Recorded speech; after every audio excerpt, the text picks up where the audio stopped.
गोरी घाघर पे अगर हिलैले बड़ू कोई जिला के जहाज डुबैले बड़ू। हाँ, गोरी घाघर पे अगर हिलैले बड़ू कोई जिला के जहाज डुबैले बड़ू। अब करे के तू जलू गोरी अगर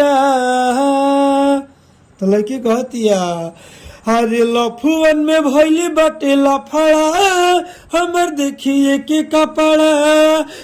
तो का हाल है सिंगर भाई लोग, ठीक है? ये जो गाना लिखे हैं ना, पवन सिंह के तेजी से गाना वायरल हो रहा है घघरी, तो हम इसी को घघरी को पंच लाइन लेते हुए कुछ अलग अंदाज में हम दोस्तों न्यू ट्रैक नया अंदाज में गाना लिखे हैं, ताकि आप गाना को गाइएगा तो कॉपीराइट स्ट्राइक ना आए, क्योंकि सेम चीज़ लड़ रहा है तो आजकल ऐसा दिक्कत हो रहा है। तो कहीं ना कहीं पवन सिंह का जो घघरी गाना आया है, हम उसी अंदाज में कुछ अलग गाना लिखे हैं, न्यू ट्रैक नया अंदाज में डुएट गाना लिखे हैं।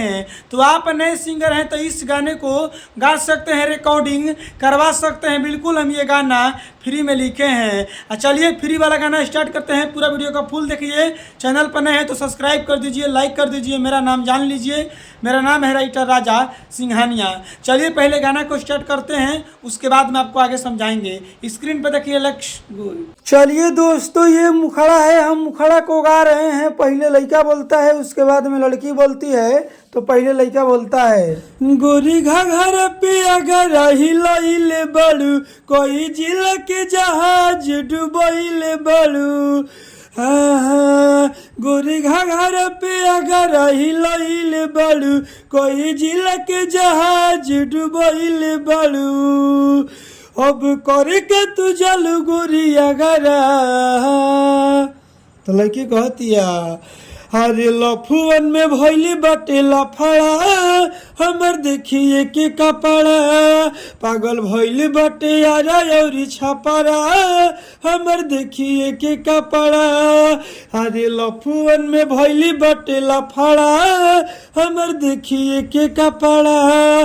पागल भइली बटे यारा औरी छपरा हमर देखिए के कपड़ा।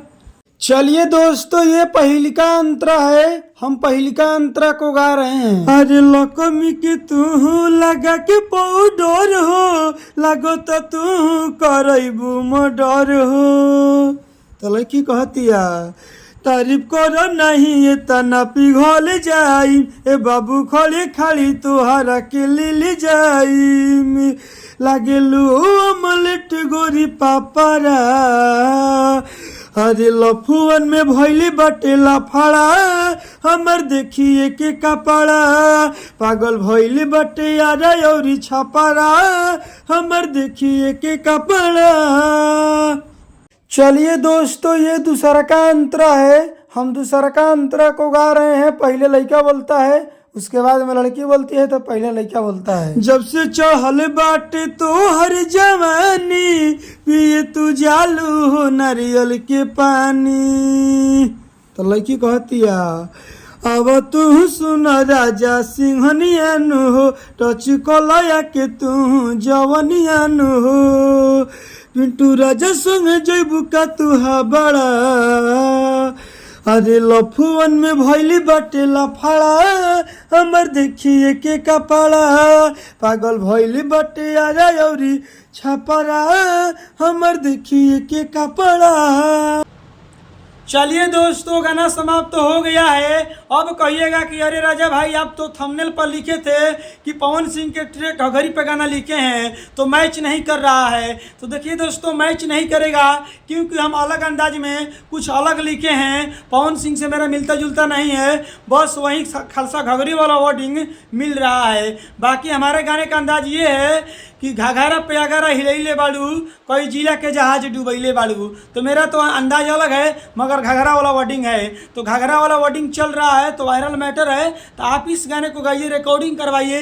बिल्कुल हम ये गाना फ्री में लिखे हैं घाघरा वाला, तो आप इस गाने को गाइए, कोई दिक्कत नहीं है, कॉपीराइट नहीं आएगा, गारंटी के साथ हम बोलते हैं। इसलिए नहीं आएगा क्योंकि आप अपना म्यूजिक अलग बनवा कर गाइएगा और कोई और सिंगर अलग म्यूजिक बना कर गाएगा तो कॉपीराइट म्यूजिक पर आता है। और गाने पर नहीं आता है, तो वर्डिंग पे नहीं आता है, म्यूजिक पर कॉपीराइट आता है। तो म्यूजिक जब आपका सेम नहीं रहेगा तो कॉपीराइट नहीं आएगा। ऐसे आपके मन में डर है, चल रहा है कि नहीं भाई हम पर्सनल गाना लिखवाएंगे, तो देखिए स्क्रीन पर मोबाइल नंबर है, कॉल करके हमसे बात करिए और हमसे पर्सनल गाना लिखवा लीजिए। इनसे बढ़िया, इनसे बेस्ट कॉल करिए, पर्सनल गाना लिखवाइए। Bye bye, love you.